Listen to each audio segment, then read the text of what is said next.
লোকেরা বলল, খলিফা কাঁদেন কেন? বলে, হ্যাঁ আল্লাহর বান্দারা, তোমরা জানো না আমি এই লোকটাকে খুঁজতেছি। এই লোকের মর্যাদা কি? হযরত ওমর বলেন, এই লোকের প্রশংসা আমার নবীর জবান থেকে নবী করে গেছে।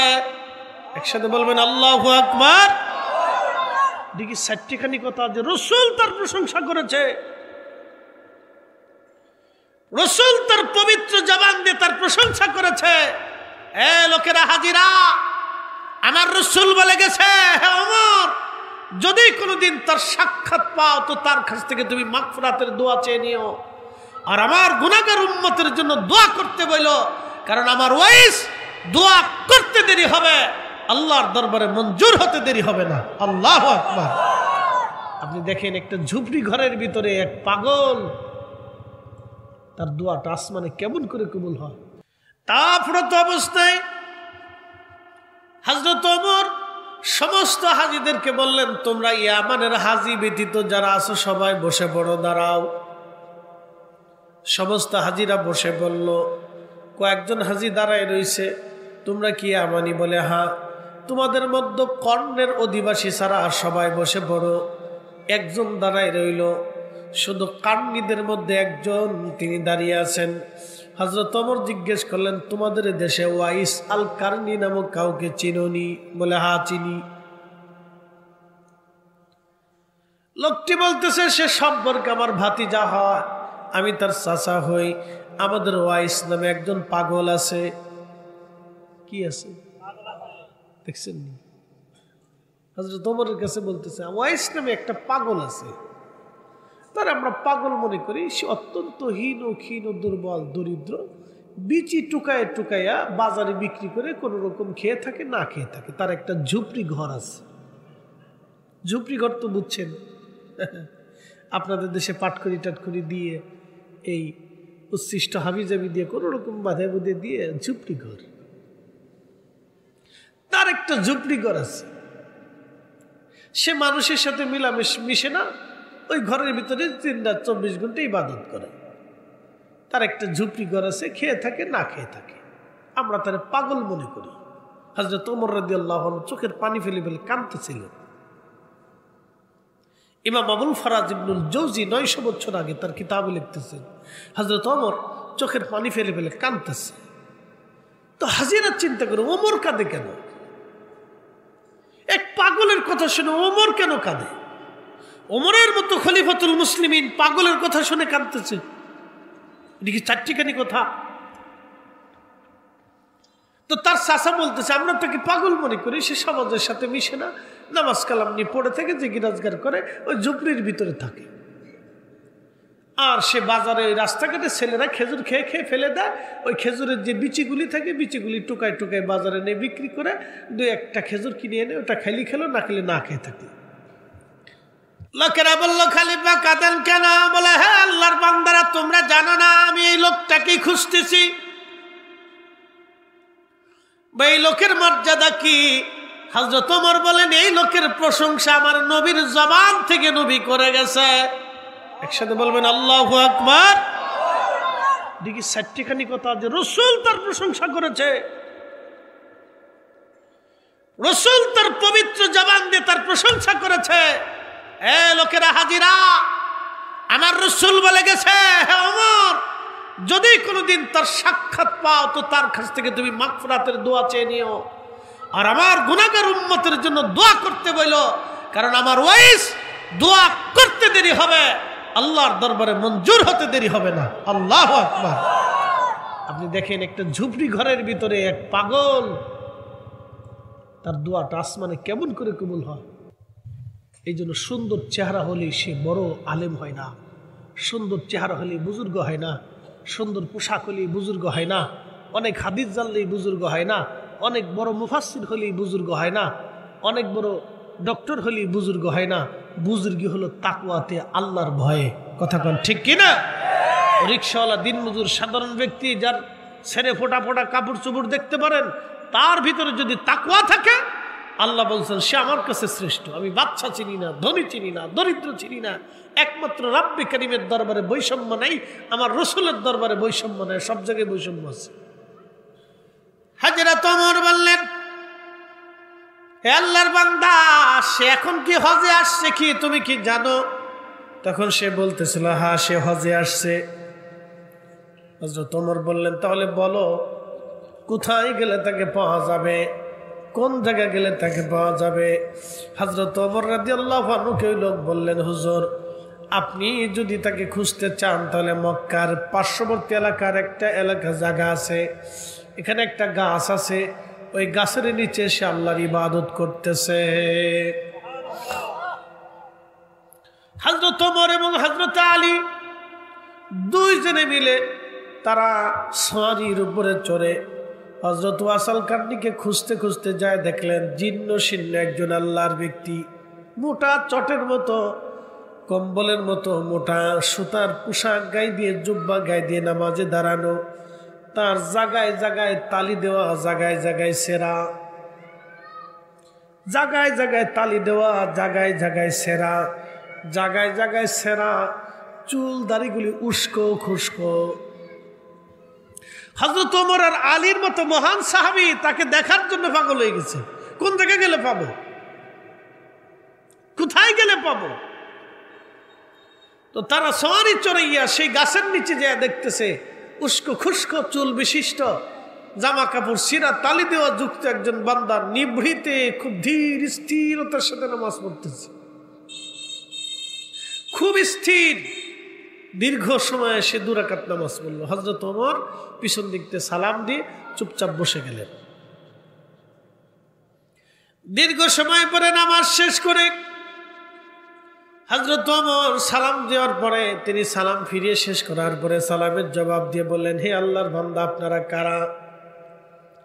বলে, আমার নাম ওমর আর ওনার নাম হযরত আলী কাররামাল্লাহু ওয়াজহ। তখন ওয়াসাল কারনী বললেন, আপনারা রাসূল কারীমের সাহাবী, খলিফাতুল মুসলিমিন, আর আপনি হযরত আলী আহলে বাইতে রাসূল। তার গায়ের উপরে একটা সিরা চাদর ছিল, এই চাদরখানা বিছাই দিয়ে বললেন, আপনারা এইখানে বসেন, আপনাদেরকে মেহমানদারি করার মতো আমার কাছে কোনো সম্বল নাই। একসাথে বলবেন আল্লাহু আকবার।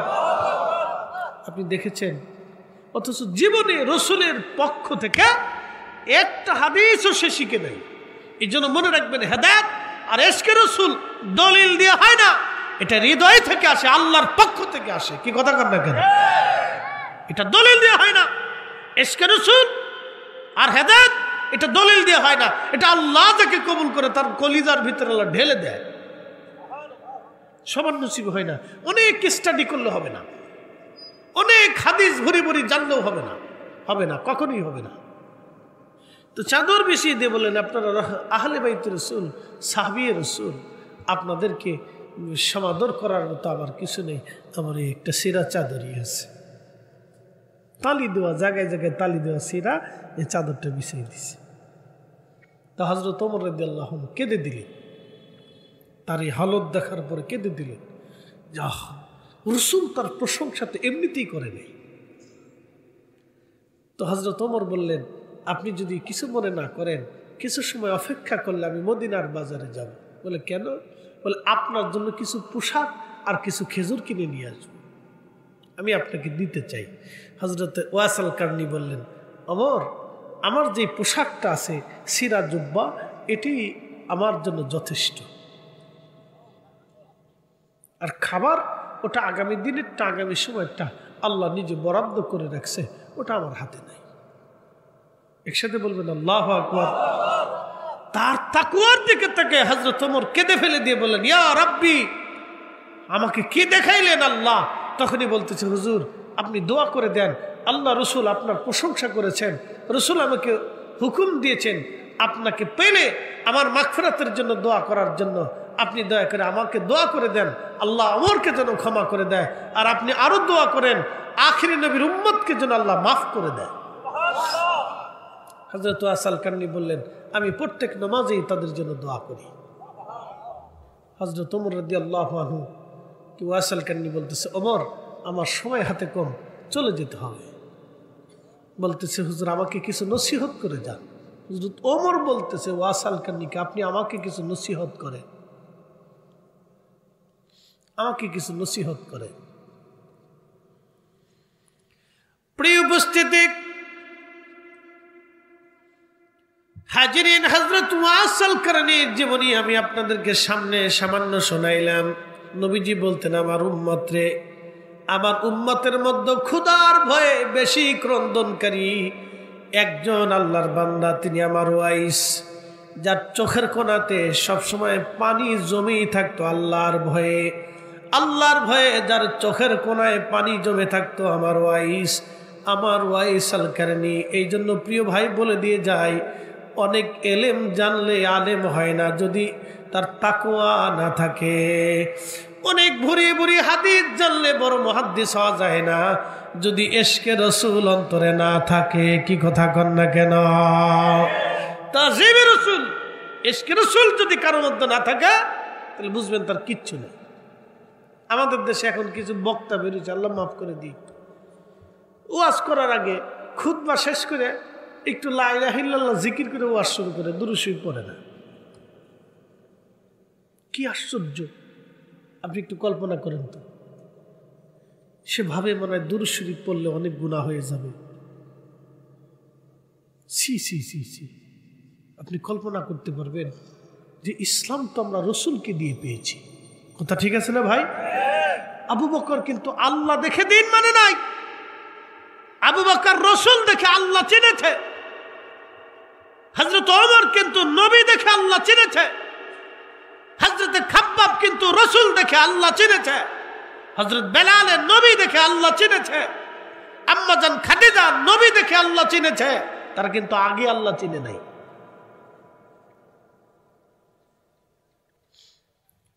আম্মা জান খাদিজাতুল কুবরা রাসূল করিমকে ব্যবসার দায়িত্ব দিলেন। আমাদের এক শিক্ষিত ভাই, তিনি শুধু ইংরেজিতে ওয়াজ করেন। আমি বুঝি না বাংলাদেশে এত ইংরেজি ফটর ফটর করার কি আছে, আমি বুঝি না। এত ইংরেজি করলে কি লাভ হয়, কি দরকারটা কি এত ইংরেজি বলার? আমাদের দেশ, যে দেশের অধিকাংশ মানুষ ইংরেজি বুঝে না, তো ওটা বলার দরকারটা কি? আচ্ছা বলুক, অসুবিধা নেই। তিনি বলতে বলতে বলতে বলতে বলে ফেলছেন যে আম্মা জান খাদিজাতুল কুবরার স্টাফ ছিলেন রাসূল করিম, কর্মচারী ছিলেন। আচ্ছা, উনি এখানে কর্মচারীর জায়গা যদি বলতেন যে আল্লাহ রসুল আম্মা জান খাদিজাতুল কুবরার ব্যবসায়ের ম্যানেজিং ডিরেক্টর ছিলেন, তাহলে কিন্তু আর কোনো ঝগড়া নেই। কি কথা ঠিক আছে না? ভাষার ভিতরে তারতম্য আছে না? কথার ভিতরে দিয়ে ঝগড়া বাঁধে, কথা দিয়ে ঝগড়া ছাড়ে। এ আমার দিকে তাকান, কথা দিয়ে ঝগড়া শুরু হয়, কথা দিয়ে ঝগড়া শেষ হয়। কথার কারণে মানুষ রাগ করে, কথার কারণে মানুষ হাসে, কথার কারণে মানুষ যুদ্ধ করে, কথার কারণে মানুষ যুদ্ধ ছাড়ে। জবান। এই জন্য রাসূল করিম বললেন, তুমি যদি তোমার এই জবানের নিরাপত্তা দিতে পারো তাহলে আমি তোমাকে বেহেশতের নিরাপত্তা দিয়ে দেব। একসাথে বলবেন আল্লাহু আকবার। উনি যদি স্টাফের জায়গায় ম্যানেজিং ডিরেক্টর বলতেন তাহলে আর কোনো ঝামেলা নেই। রাসূল কি আদতে স্টাফ ছিলেন? কখনোই না। আম্মা জান রাসূল করিমকে তার ব্যবসায়ের প্রধান নির্বাচিত করলেন। প্রধান মানে কি? Managing director. আম্মা জান তার রাসূলকে ব্যবসার প্রধান নির্বাচিত করে আম্মা জানের একজন গোলাম ছিল, সেই গোলামকে বললেন তুমি তার খেদমত করবা, তাকে সাহায্য করবা, সহযোগিতা করবা। আল্লাহর নবী হচ্ছেন আম্মা জান খাদিজাতুল কুবরার ম্যানেজিং ডিরেক্টর, ব্যবসার ম্যানেজিং ডিরেক্টর হলেন। তুমুল পরিমাণে ব্যবসায় লাভবান হয়ে আমার নবীজি মদিনাতুল মুনাওয়ারায় ফিরে চলে আসলেন, মক্কাতুল মুকাররমায় ফিরে চলে আসলেন। মক্কা নগরে যখন ফিরে আসলেন, ফিরে আসার পরে তখন ওই যে গোলাম নবীজির সাথে পাঠানো হয়েছিল, ওই গোলাম এসে আম্মা জান খাদিজাকে বললেন, খাদিজা গো, আপনি আমারে এমন এক মালিকের সাথে পাঠিয়ে দিয়েছিলেন, আপনি যাকে ব্যবসার প্রধান করে নির্বাচিত করেছেন, এই মুহাম্মদ সাল্লাল্লাহু আলাইহি সাল্লাম সাধারণ কোন যুবক না। একসাথে কোন আল্লাহু আকবার। বলতেছে খাদিজা, মালিক আমার, আপনি আমাকে যেই যুবকের অধীনে করে দিয়েছিলেন মালিক, আমি সেই যুবক সম্পর্কে আপনাকে গোপন তথ্য দিচ্ছি। যুবক সাধারণ কোনো যুবক না, আমি দেখেছি সে যখন মরুর রাস্তা দিয়ে হাঁটতো তখন আকাশের মেঘ থেকে ছায়া দিত। না না আসতে হয়ে গেল কেন, জোরে বলেন। আম্মাজান খাদিজাতুল রাদিয়াল্লাহু আনহার গোলাম মনিবকে বলতেছে, মনিব আপনি আপনার ব্যবসার প্রধান যাকে নির্বাচিত করছিলেন সেই যুবক মুহাম্মদ, সে সাধারণ কোনো যুবক না। উনি তো বলে ফেলছেন স্টাফ না, এটা ভুল মিথ্যা তথ্য। আম্মাজান খাদিজাতুল কুবরার ব্যবসায়ের প্রধান ছিলেন তিনি, ম্যানেজিং ডিরেক্টর ছিলেন তিনি। সারা বছর বলে পরে বলে ওয়াজ করে, তো কি পরে জানি না। আমাদের মতো 3-4টে করে মাহফিল করলে তো তোর খবরই ছিল না।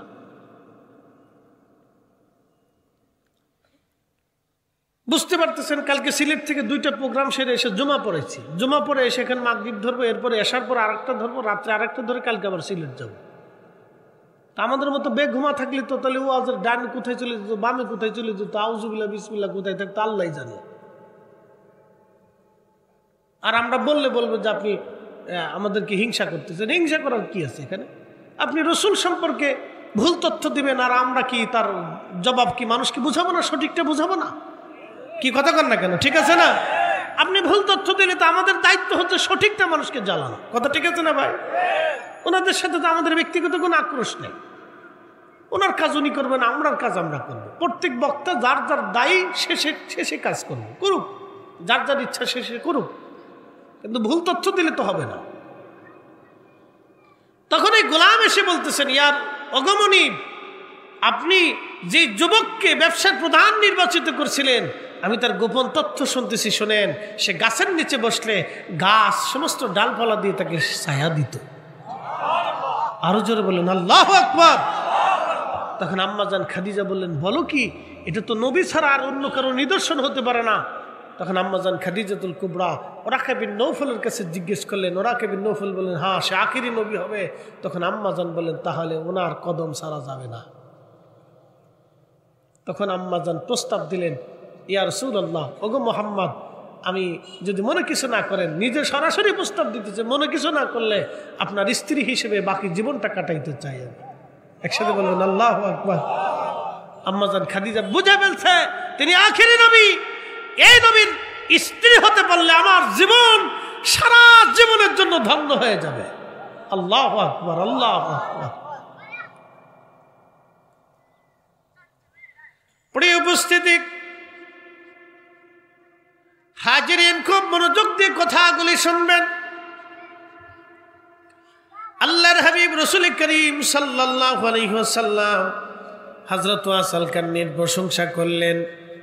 প্রিয় ভাই মনোযোগ দিবেন। আল্লাহ বলেন, ওয়াল আসরি, সময়ের কসম করে বলতেছি, মানুষগুলি ভুলের মধ্যে আছে। ইল্লাল্লাযীনা আমানু, যারা ঈমান এনেছে, ও আমিলুস সলিহাত, নেক আমল করেছে, ওয়া তাওয়াসাউ বিল হাক্কি ওয়া তাওয়াসাউ বিস সাবর, এবং যারা হকের জন্য সুপরামর্শ দিয়েছে, হকের কথা বলেছে, হকের জন্য সুপরামর্শ দিয়েছে। অর্থাৎ সত্যের জন্য, ন্যায়ের জন্য যারা একজন আর একজনকে পরামর্শ দিত, ন্যায় কাজ, ন্যায় সঙ্গত কাজ করার জন্যে একজন আর একজনকে পরামর্শ দিত, নসিহত করত এবং সাহায্য করত, তারা ব্যতীত সব মানুষগুলি ভুলের মধ্যে আছে। অতাবাসাউ বিসসাবর, এবং সবরের পরামর্শ যারা দিত,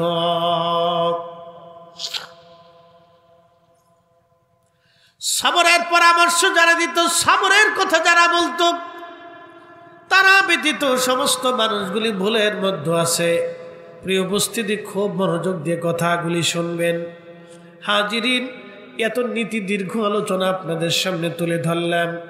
আল্লাহ বলেন, ইন্নাল্লাহা ইয়া'মুরু বিল আদল, আমি রব্বুল আলামিন তোমাদেরকে নির্দেশ প্রদান করলাম, তোমরা দুনিয়াতে ন্যায় কাজ করবা, অল ইহসান, এবং মানুষদেরকে দয়া করবা, ওয়া ইতাইযিল কুরবা, নিকট আত্মীয় যারা থাকবে তাদের সাথে সুসম্পর্ক রাখবা, তাদের অসুবিধার ভিতরে তোমরা তাদেরকে সাহায্য করবা। আমরা অনেক সময় আত্মীয়তার সাথে সম্পর্ক নষ্ট করে ফেলি। মামাতো ভাই, খালাতো ভাই, ফুফাতো ভাই, জ্যাঠাতো ভাই, আত্মীয় স্বজন, চাচতো ভাই এদের সাথে সম্পর্ক দূর করে ফেলি, দূরে চলে যাই, সরে চলে আসি। আল্লাহ কোরআনে বললেন না, ওয়া ইতা ইদিল কুরবা, তোমরা নিকট আত্মীয় যারা থাকবে তাদের সাথে সুসম্পর্ক রাখবা, আত্মীয়তার বন্ধন তোমরা মজবুত রাখবা। আল্লাহ নবী বলতেন, উম্মত যারা আত্মীয়তার বন্ধনকে ছিন্ন করে দেয়, আমার রব আমার আল্লাহ তার সাথে সম্পর্ক ছিন্ন করে দেয়, আমি নবীর সাথেও তার কোনো সম্পর্ক থাকে না। যারা আত্মীয়তার সম্পর্ক ছিন্ন করে, আমি রসুলের সাথে তার কোনো সম্পর্ক থাকে না। এই জন্য ছেলে মেয়ের তালাক হওয়ার আগে 100 বার চিন্তা করবেন। এই আপনাদেরকে বলতেছি, ছেলে মেয়ের ডিভোর্স হওয়ার আগে 100 বার চিন্তা করবেন যে কি সর্বনাশ করতেছি। আমাদের দেশের কিছু নারী পুরুষ আছে, মেয়েরা ছেলেরা তালাক হইলে পরে খুশি হয়, ওরা চিন্তা করে আরো উস্কাই দেয় তালাক হয়ে যাক। পৃথিবীর নিকৃষ্ট মানুষ হচ্ছে এই মানুষ যে বিবাহের বন্ধনকে সম্পর্ককে নষ্ট করে। এটা পৃথিবীর নিকৃষ্ট মানুষ। ও মানুষের জাতি না, ও শিয়াল কুত্তা হইলে ভালো হইতো, ও মানুষ হইতে পারে না। এই কথা মনে রাখবেন। আত্মীয়তার সম্পর্ক যে নষ্ট করে, আল্লাহ এবং তার রসুল বলতেছেন আমরা তার সাথে সম্পর্ক নষ্ট করি, আমরা তার সাথে সম্পর্ক রাখি না। এই জন্য তালাক হওয়ার আগে, ডিভোর্স, ছেলে মেয়ে ডিভোর্স হওয়ার আগে আপনারা অনেক চিন্তা করবেন, অনেক চিন্তা। যে কোনো মূল্যে তাদেরকে একবারে মেসিং করে দেওয়ার চেষ্টা করবেন, 1000 চেষ্টা করবেন, 1,00,000 চেষ্টা করবেন তাদেরকে মেসিং করে দেওয়া, মিলমিশ করে দেওয়া। এটা মনে রাখবেন, কোনো মতেই যেন তালাক না হয়। একটা মেয়ে এবং ছেলের মধ্যে তালাক হইলে সবচেয়ে বেশি খুশি হয় শয়তান, সবচেয়ে বেশি বেজার হয় আল্লাহ। এই জন্য ছেলে মেয়ের কোনো রকম যাতে তালাক না হয় এটা মনে রাখবেন। 1000 চেষ্টা করবেন তাদেরকে মেসিং করে দেওয়ার, মিলমিশ করে দেওয়ার জন্য। আল্লাহ রসুল বলেন, উম্মত কিয়ামত অনুষ্ঠিত হবে, কিন্তু কিয়ামতের আগে তালাকের সংখ্যা প্রচুর পরিমাণে বাড়বে। এত পরিমাণে তালাকের সংখ্যা বাড়বে যে তালাকের সংখ্যা এত পরিমাণে হবে, যখন অধিক পরিমাণে তালাক বাড়তে থাকবে তখন তোমরা কিয়ামতের জন্য অপেক্ষা করতে থাকবে। নবী বললেন, ও আমাতুস সালাহ, মানুষ নামাজকে হত্যা করবে তখন বুঝবা কিয়ামতের জন্য অপেক্ষা করতে থাকবে। আগের যুগের রাজা বাদশারা নামাজের প্রথম কাতারে দাঁড়াইতো, এই জন্য তারা শাহী মসজিদ নির্মাণ করত, জায়গায় জায়গায় বড় বড় মসজিদ নির্মাণ করত। আপনি বাংলাদেশে দেখবেন যত জমিদার ছিল মুসলিম জমিদার, প্রত্যেকে তাদের নিজস্ব এলাকাতে বাড়িতে জমিদারিতে সুন্দর করে প্রাসাদের মতো মসজিদ নির্মাণ করত। তারা এই মসজিদে নিজেরা নামাজ পড়ত। ওই মসজিদের ইমাম যারা ছিলেন তারা তৎকালীন সময়ের বড় বড় আলেম ওলামা থাকতেন, এবং আলেম ওলামারা রাজা বাদশাদেরকে নসিহত করতেন, পরামর্শ দিতেন। পৃথিবীর কোনো আলেম রাজা বাদশা হইতো না, আপনি দেখাইতে পারবেন না। পৃথিবীর কোন আলেম রাষ্ট্রপ্রধান হয়েছে আমার জানা নাই, আমার জানা নাই। ইমাম, চার ইমাম, ইমাম আবু হানিফা, ইমাম শাফি, ইমাম মালিক, ইমাম বুখারি, ইমাম হাকিম, ইমাম মুসলিম, ইমাম তিরমিজি, ইমাম আবু দাউদ, ইমাম ইবনু মাজা, এরপরে যদি ইমাম ইরাকি, ইমাম ইজ্জুদ্দিন, ইমাম মোল্লা আলী কারি, ইমাম হজরত সুয়ুতি, ইমাম হজরত কালানি, ইমাম কাস্তালানি, পৃথিবীর বড় বড় বড় বড় মুহাদ্দিস যারা ছিলেন তারা কেউ রাষ্ট্রপ্রধান ছিলেন না। আপনি যদি যত অলি সুফি দেখবেন কেউ রাষ্ট্রপ্রধান ছিল না, তারা রাষ্ট্র চালাইতেন না, বরং রাষ্ট্রের প্রধানরা তাদের কাছ থেকে পরামর্শ নিতেন, তাদের কাছ থেকে দোয়া নিতেন, এবং রাষ্ট্রের প্রধানরা তাদের পরামর্শ অনুযায়ী রাষ্ট্র পরিচালনা করতেন। একসাথে বলবেন না মারহাবা? আমি পৃথিবীর কোন বিশ্ববিখ্যাত আলেম, পীর, মাশায়েখ, ওলি আল্লাহ যারা ছিলেন তাদেরকে রাষ্ট্র চালাইতে দেখিনি, আমি ইতিহাসে পাইনি, ইতিহাসে পাইনি। শুধু 4 সাহাবী, 4 সাহাবী। রাসূল বলতেন আল খেলাফাতু সালাসুনা সানা, খেলাফত 30 বছর চলবে, এরপরে আর কোনো খেলাফত আসবে না, এরপরে মুলকিয়ত আসবে। আল খেলাফাতু সালাসুনা সানা, সহিহ বুখারীর হাদিস। নবী বলতেন খেলাফত 30 বছর হবে, খেলাফত পৃথিবীতে 30 বছর, এরপরে আর খেলাফত হয়নি। এরপরে যা আছে সব রাজকীয়, রাজা বাদশা আছে, রাজার ছেলে রাজা, রাজার ছেলে রাজা, রাজার ছেলে রাজা। খেলাফত হচ্ছে, খেলাফত বোঝায় আপনাদেরকে, খেলাফত হচ্ছে রাষ্ট্রের প্রধান প্রধান ব্যক্তিবর্গ যারা আছে, সুশিক্ষিত মানুষ, নেতৃস্থানীয় ব্যক্তিত্ব, তারা একজন রাষ্ট্রপ্রধান নির্বাচিত করবে। এটা হচ্ছে খেলাফত। রাষ্ট্রপ্রধান নির্বাচন করার জন্য সাধারণ দিনমজুর রিক্সা ভ্যান যারা চালায় তারা কে ভালো কে মন্দ এটা নির্বাচন করতে পারে না। খেলাফত হচ্ছে রাষ্ট্রপ্রধান নির্বাচন করার জন্য জ্ঞানী গুণীরা নির্বাচন করবে। যেমন আপনারা মিলে সবাই আজকে সভাপতি নির্বাচন করছেন, উনি বয়োজ্যেষ্ঠ মুরব্বী। আপনারা দেখবেন আপনারা সবাই মিলে আজকে বক্তা নির্বাচন করছেন, যে কারে প্রধান বক্তা করা যায় আমাকে করছে, কারণ আমার বক্তব্য সুন্দর, আপনাদের কাছে পছন্দ হয়েছে, মনোভূত হয়েছে, এই জন্য আপনারা আমাকে দাওয়াত করছেন আমার কথা শোনার জন্য। তো হজরত আবু বকরকে নির্বাচন করলেন বিশিষ্ট বিশিষ্ট সাহাবীরা, হজরত ওমরকে নির্বাচন করলেন বিশিষ্ট বিশিষ্ট সাহাবীরা। সারা মক্কা মদিনার মানুষ কিন্তু খলিফা নির্বাচন করে নাই, নির্বাচন করছেন বিশিষ্ট বিশিষ্ট জ্ঞানীরা। হজরত আবু বকরকে নির্বাচন করলেন বিশিষ্ট বিশিষ্ট জ্ঞানীরা, হজরত উসমানকে নির্বাচন করলেন বিশিষ্ট বিশিষ্ট জ্ঞানীরা, হজরত আলীকে নির্বাচন করলেন বিশিষ্ট বিশিষ্ট জ্ঞানীরা। একসাথে বলবেন না মারহাবা? এটার নাম হচ্ছে খেলাফত। এটার নাম কি? খেলাফত। জ্ঞানীরা নির্বাচন করবে যে রাষ্ট্রপ্রধান কে হবে, কাকে বানাইলে রাষ্ট্র ভালো মতো চলবে, নির্ভেজাল মতো চলবে। এই প্রথা পৃথিবীতে নাই। এই প্রথা পৃথিবীতে আছে? নাই। এরপরে 4 খলিফা চলে যাওয়ার পরে রাজত্ব নিয়ে নিলেন সাহাবী রাসূল হযরত আমির মুআবিয়া রাদিয়াল্লাহু আনহু। তিনি কোনো খলিফা ছিলেন না, তিনি রাজা ছিলেন। তারপরে ওনার সন্তান আসলো ইয়াজিদ। এটা তো চিনছেনই আপনারা, এটা পৃথিবীর সবচেয়ে বড় মুনাফিক। কি কথা ঠিক আছে না ভাই? পৃথিবীর কোনো নিকৃষ্ট শাসক যদি থাকে তাহলে ইয়াজিদ, একবারে পৃথিবীর নিকৃষ্ট শাসক, মুসলিমদের মধ্যে একেবারে নিকৃষ্ট শাসক। এর মতো শাসক পৃথিবীতে নাই।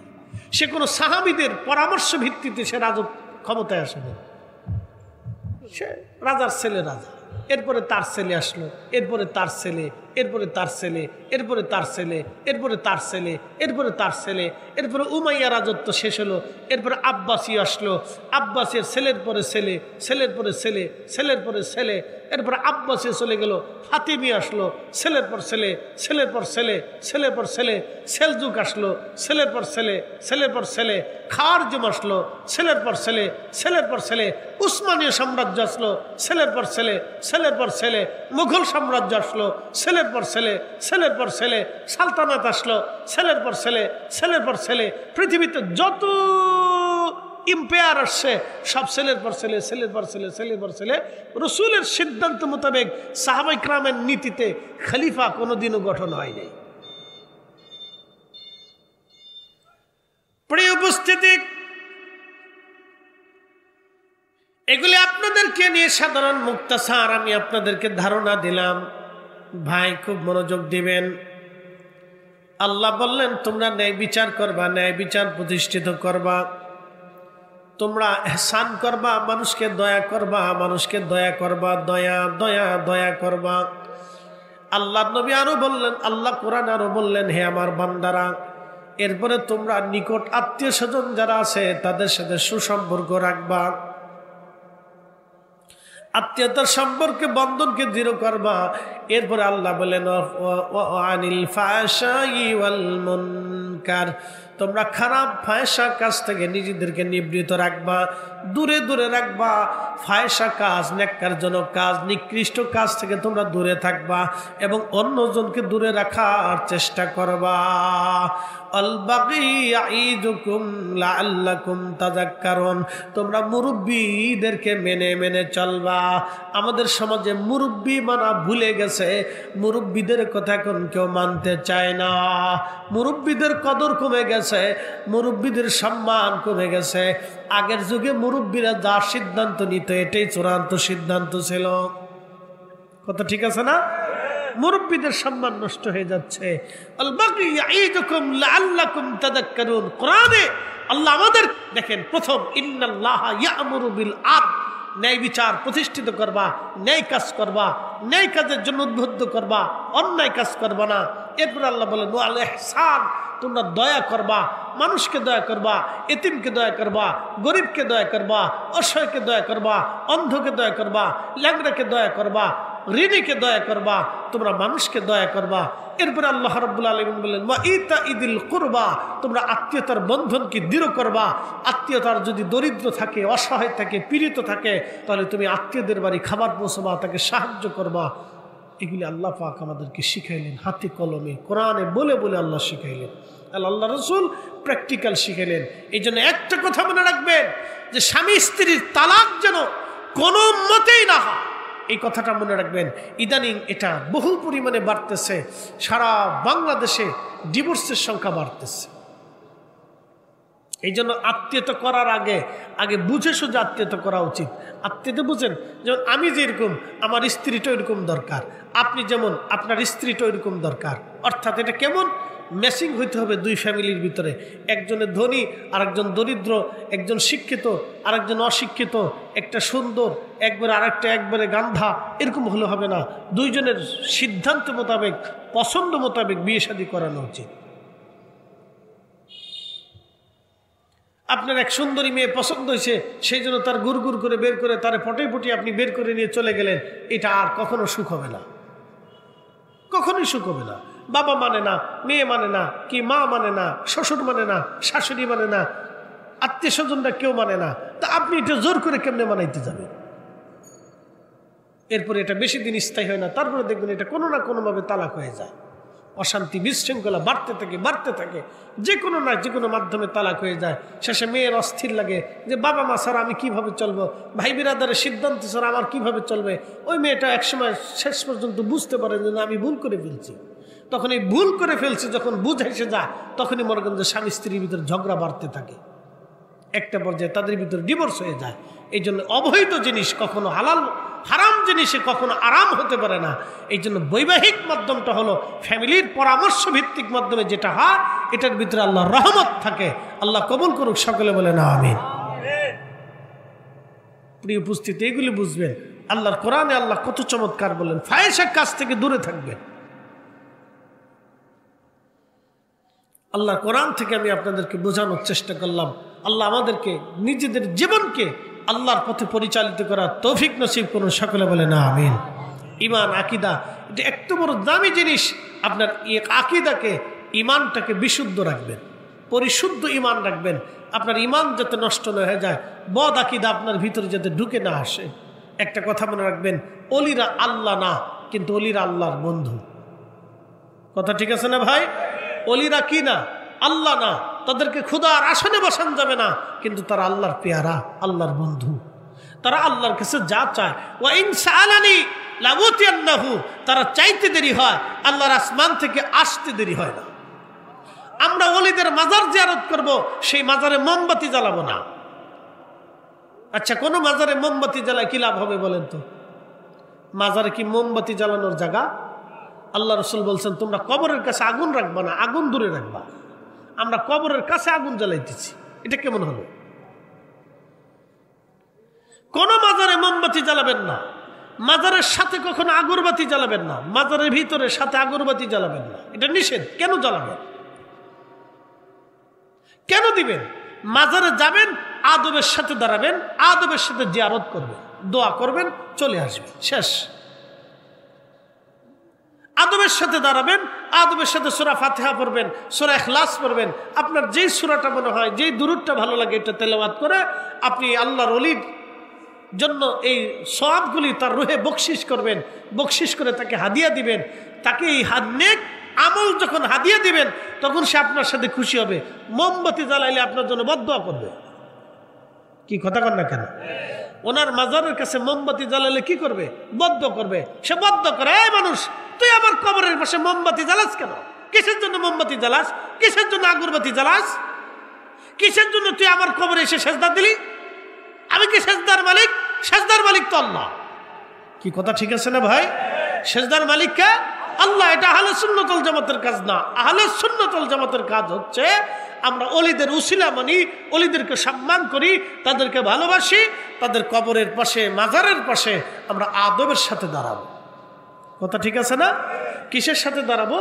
আদবের সাথে দাঁড়াবো, দাঁড়াইয়া সূরা ফাতিহা থেকে, সূরা ইখলাস থেকে বা আমার জানাশোনা সূরা থেকে তেলাওয়াত করবেন। দুরূদ শরীফ তেলাওয়াত করার পরে আপনি আল্লাহর দরবারে হাত বাড়াবেন।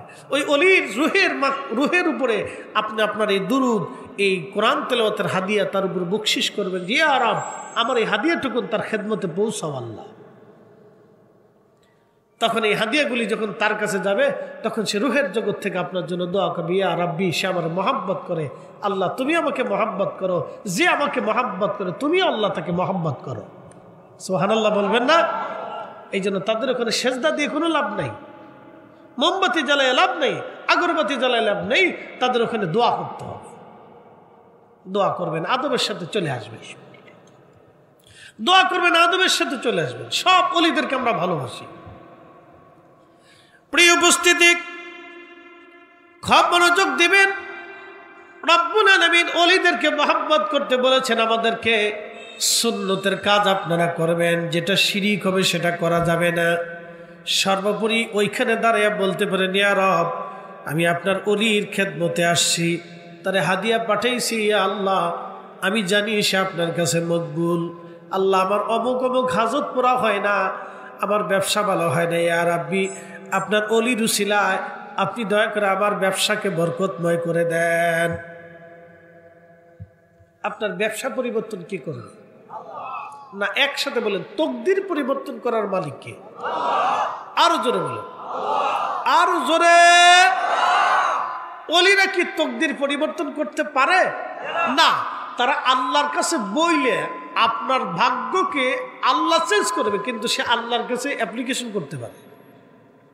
কথা ঠিক আছে না? যিনি রাষ্ট্রের প্রধান, রাষ্ট্রপতি, রাষ্ট্রের প্রধান রাষ্ট্রপতি, রাষ্ট্রপতি হচ্ছে রাষ্ট্রের প্রধান, প্রধানমন্ত্রী রাষ্ট্রের প্রধান না। এই জন্য প্রধানমন্ত্রী চলে গেলেও রাষ্ট্রপতি থাকতে হবে। রাষ্ট্রপতি যদি না থাকে তাহলে বুঝবেন ওই দেশ যে কোনো দেশ দখল করে নিতে পারে, বিপদ আছে। রাষ্ট্রপতি যদি না থাকে তাহলে সেনা শাসক আসবে। যদি আপনি রাষ্ট্রপতিকে সরাই দেন তাহলে সেনা প্রধান দায়িত্ব নিবে, সেনাবাহিনী ওই দেশের ক্ষমতা নিবে। বুঝতে পারতেছেন? সেনাবাহিনী যদি ফেল করে তাহলে অন্য কোনো যে কোনো দেশ আপনার দেশ দখল করে নিয়ে নিতে পারে, মুসিবত। এই জন্য রাষ্ট্রপ্রধান হচ্ছে রাষ্ট্রের প্রধান, তিনি রাষ্ট্রপতি, ওনাকে থাকতেই হবে রাষ্ট্রের ভিতরে। এটা হলো আমাদের কমিউনিজম রাষ্ট্রের সিস্টেম আর কি। তো রাষ্ট্রপ্রধানের কাছে একজন এমপি, মন্ত্রী অথবা যে কেউ সচিব রাষ্ট্রপ্রধানের কাছে অ্যাপ্লিকেশন করতে পারে যে স্যার এই বিষয়ে আমাদের প্রয়োজন। ওই বিষয়টা চেঞ্জ করা না করাটা সেটা রাষ্ট্রপ্রধানের কাজ। আল্লাহ হচ্ছেন তামাম মুলকের মালিক। কুলিল্লাহুম্মা মালিকাল মুলক, সব কিছুর মালিক আল্লাহ। একসাথে বলি, কে? কে? আমাদের কোনো কিছুই ভালো মন্দ আল্লাহ ছাড়া কেউ করতে পারে না। তবে আউলিয়া কেরাম বদদোয়া করলে লেগে যায়, তারা আল্লাহর কাছে বদদোয়া করে, ইয়া রাব্বি সে আমার সাথে বিয়াদবি করছে, অথবা তাদের সাথে বিয়াদবি করলে আল্লাহ বেজার হয়। তারা যখন কোনো বিষয়ে আল্লাহর কাছে দোয়া করে, ওই যে হযরত ওয়াসাল কারনীর কথা বলছিলাম, নবীজি বলে দিলেন, ওমর যদি ওয়াইসের কাছে যাও তো তুমি তোমার মাগফিরাতের দোয়া চেয়ে নিও, আর আমার উম্মতের মাগফিরাতের জন্য তাকে দোয়া করতে বইল, কারণ সে দোয়া করার সাথে সাথে আল্লাহ কবুল করে নিবে। তাহলে ওলিরা দোয়া করতে পারেন, কবুল করে কে? আল্লাহ। এই জন্য আউলিয়া কেরামের উসিলা ধরে আপনি দোয়া করতে পারেন, ইয়া রাব্বি আমি তার কাছে আসছি, আল্লাহ আপনি দয়া করে তিনার উসিলে আমার দোয়াকে মঞ্জুর করে নেন, আমার হাজতকে পুরা করে দেন, আমার অসুবিধা দূর করে দেন। এটা হচ্ছে সুন্নত পদ্ধতি, আকাইদে আহলে সুন্নাত ওয়াল জামাতের পদ্ধতি। এটা বাদ বাকি যাহা করবেন এটা অতিরিক্ত, অতিরঞ্জিত, ওটা করলে ওটার দায়ভার আপনার, ওটা আপনার। প্রিয় উপস্থিতি আমার,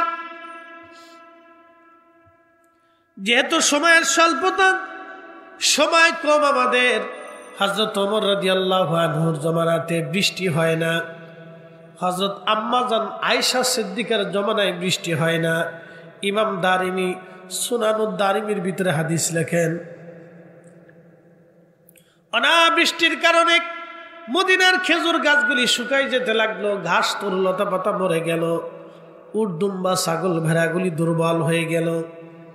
আপনারা জানেন বাংলাদেশের মতো না, সেখানে এমন সুন্দর সুন্দর মাটি নাই, বৃষ্টিপাত না হলে তো অবস্থা খুব ভয়াবহ।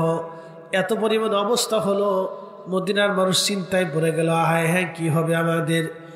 সব সাহাবীরা মিলে আম্মা জান আয়েশা সিদ্দিকা রাদিয়াল্লাহু আনহার কাছে যে বলেন, মা জননী বৃষ্টি হয় না, প্রচুর পরিমাণে খরা পড়ে গেছে, বৃষ্টির বড় প্রয়োজন, আমরা কি করতে পারি? আম্মা জান আয়েশা বললেন, আমার নবীর উম্মতরা, তোমরা আমার রসুলের রওজা মোবারকের উপর থেকে যে ছাদ আছে, খেজুর পাতার যে ছাউনি আছে, এই ছাউনি তোমরা সরাইয়া দাও। খেজুর পাতার ছাউনি রওজা শরীফের উপর থেকে তোমরা সরাইয়া দাও।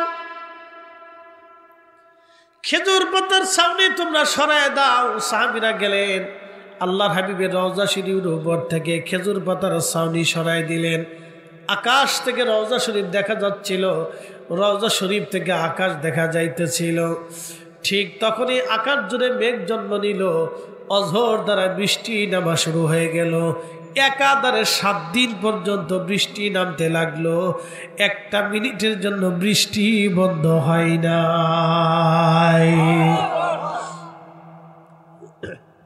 এত পরিমাণে বৃষ্টি হলো, মদিনা বৃষ্টিতে টইটুম্বুর হয়ে গেল।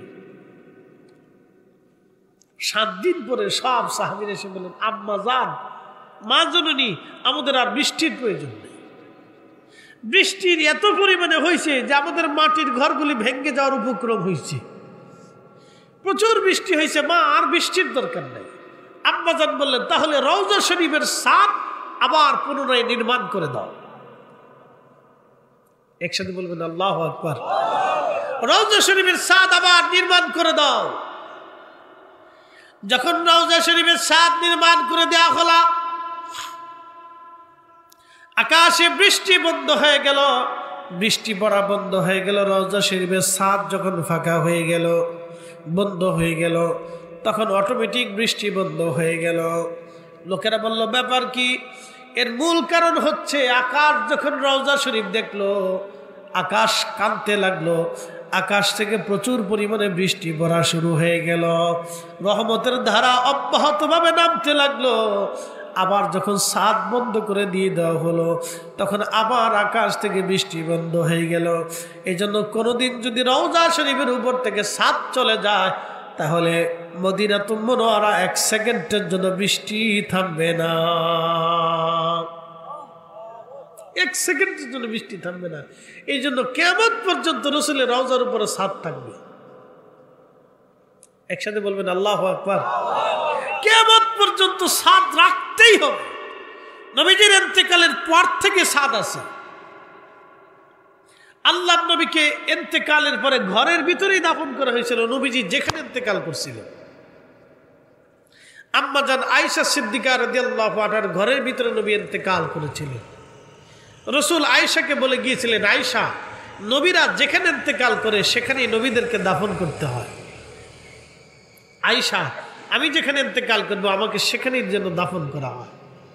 তা আল্লাহর নবী নিজের হুজরা শরীফের ভিতরেই নবী ইন্তেকাল করলেন, যেখানে বর্তমান রওজা শরীফ, ওইখানেই নবী ইন্তেকাল করেছিলেন। যেখানে রওজা শরীফ, এই ঘরটাই ছিল আল্লাহর হাবিবের পবিত্র হুজরা মুবারক। এখানেই আম্মাজান আয়েশাকে নিয়ে এবং আম্মাজানদেরকে নিয়ে নবীজি বসবাস করতেন। এর বাম পাশে ছিল বাবে জিব্রাইল, ওই দরজা দিয়ে জিব্রাইল আলাইহিস সালাম আসতেন।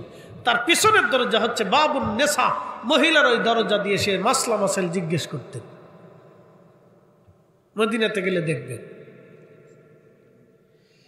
রওজা শরীফ বর্তমান এটাই হুজরা শরীফ।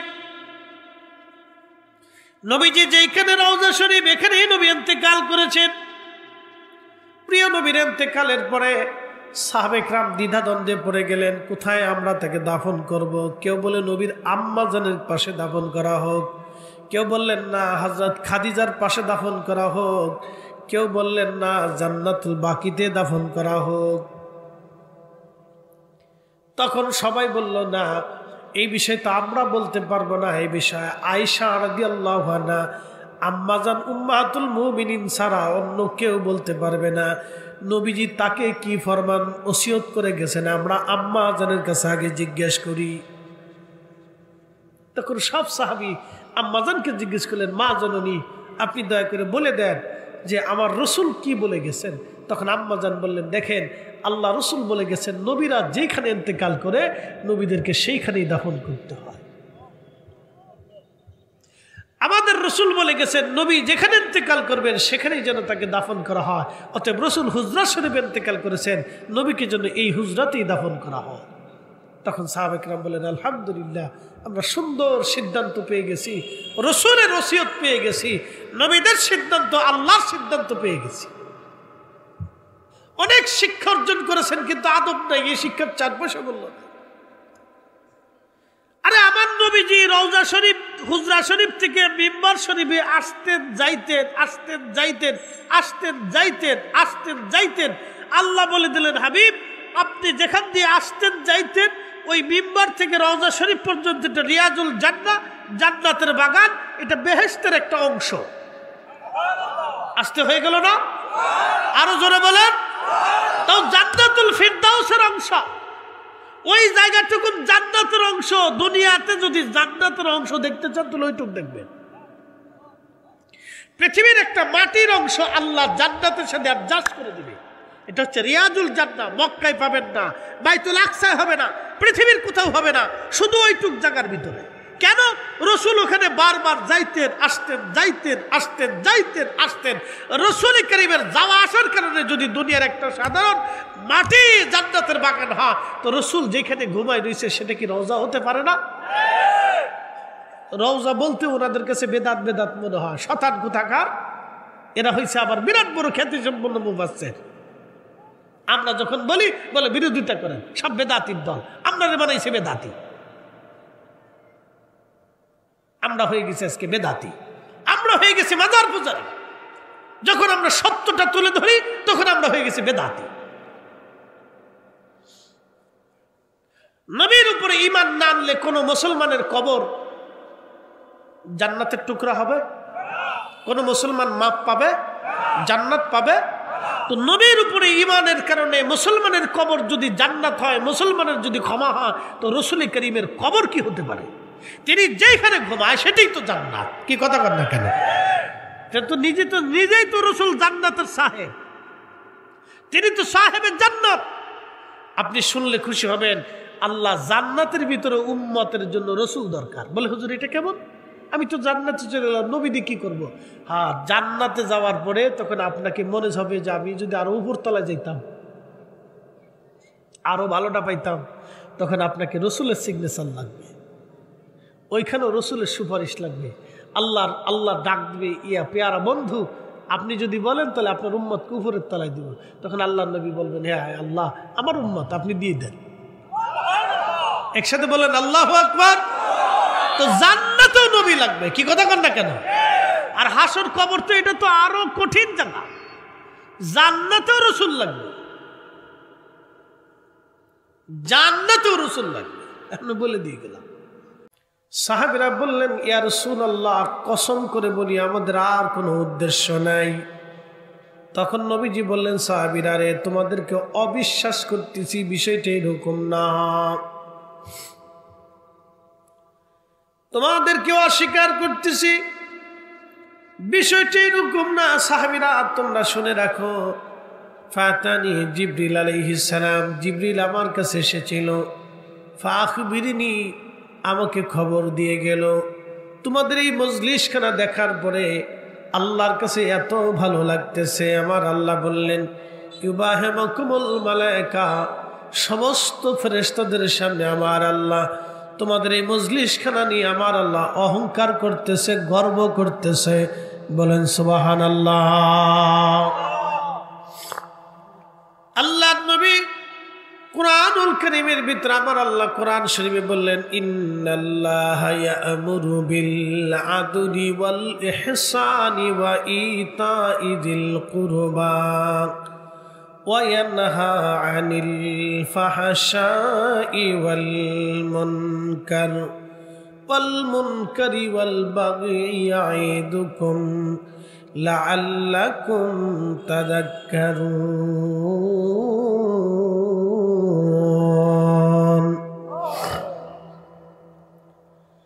ইন্নাল্লাহা ইয়া'মুরু বিল আদল, আমি রব্বুল আলামিন তোমাদেরকে হুকুম প্রদান করলাম পৃথিবীতে তোমরা ন্যায় বিচার করবা, ন্যায় কাজ করবা, অন্যায় করবা না, ন্যায় সঙ্গত কাজ তোমরা করবা। তোমরা অন্যায় করবা না, ন্যায় কাজ করবা। আমি হুকুম দিলাম তোমরা ন্যায় কাজ করবা, ন্যায় প্রতিষ্ঠিত করবা। অপর আয়াতে আল্লাহ বলেন ওয়াল আসরি ইন্নাল ইনসানা লাফি খুসর। রব্বুল আলামিন বললেন সময়ের কসম করে বলি, সময়ের কসম করে বলি, মানুষগুলি মহা ভুলের মধ্যে আছে, মহা ক্ষতির মধ্যে আছে। সমস্ত মানুষ ভুলের মধ্যে আছে, ক্ষতির মধ্যে আছে। যেই ক্ষতি, যে ভুল হবে মহা ভুল, মহা ক্ষতি।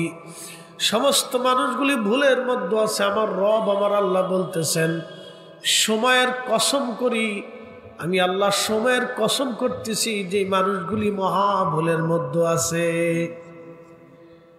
ইল্লাল্লাযীনা আমানু,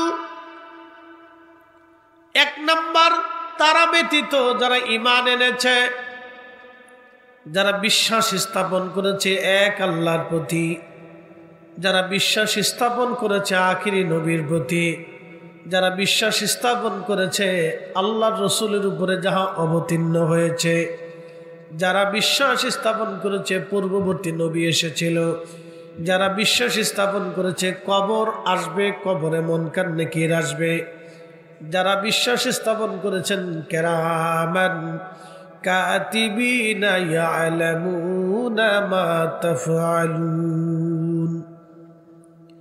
কিরামান কাতিবিন সত্য, যারা বিশ্বাস স্থাপন করেছে ফি নারি জাহান্নাম, জাহান্নামের উপরে, যারা বিশ্বাস স্থাপন করেছেন জান্নাতু আদনিন তাজরি মিন তাহতিহাল আনহার, খুদার জান্নাতের উপরে, যারা বিশ্বাস স্থাপন করেছে ওয়া বিল আখিরাতি হুম ইউকিনুন, আখিরাতের উপরে যারা বিশ্বাস স্থাপন করেছে, আমার রব আমার আল্লাহ বললেন তারা ব্যতীত, এরা ব্যতীত পৃথিবীর সব মানুষগুলি ভুলের মধ্যে আছে, মহা ক্ষতি। এক নম্বর যারা ঈমান এনেছে, দুই নম্বর ঈমান অনুযায়ী যারা আমল করেছে, নেক কাজ করেছে, তারা ব্যতীত সব মানুষ ভুলের মধ্যে আছে। নেক কাজ ব্যতীত যত মানুষ আছে সবাই ভুলের মধ্যে আছে। এখন এক নম্বরে আল্লাহর যতগুলি ফরজ আছে, এই ফরজ আমলগুলি অবশ্যই আপনাকে আদায় করতে হবে। 5 ওয়াক্ত নামাজ, মাহে রমজানের রোজা, সামর্থ্য থাকলে হজ, এবং যদি আপনার উপরে যাকাত ফরজ হয় তাহলে যাকাত দেওয়া। এই ফরজ ইবাদতগুলি, এগুলিকে অবশ্যই আপনার জীবনে আদায় করতে হবে। এটা হলো নেক কাজের প্রথম ধাপ। দ্বিতীয় ধাপ হচ্ছে আর নওয়াফিল, অতিরিক্ত। এই অতিরিক্ত যে কাজগুলি আছে, যেমন কিছু সুন্নতে জায়েদা আছে, আপনি ইচ্ছা করলে পড়তেও পারেন, নতুবা ছেড়েও দিতে পারেন। ঠিক আছে, ইচ্ছা করলে এই সুন্নত কাজ করতেও পারেন, নতুবা ছেড়ে দিতে পারেন। যেমন আজকের মাহফিল করা এটা ফরজ ছিল না, আজকেরটা করতেই হবে এমন কোনো ফরজ না, কিন্তু আপনারা এসেছেন, এই আসার কারণ এটার নাম হচ্ছে নওয়াফিল।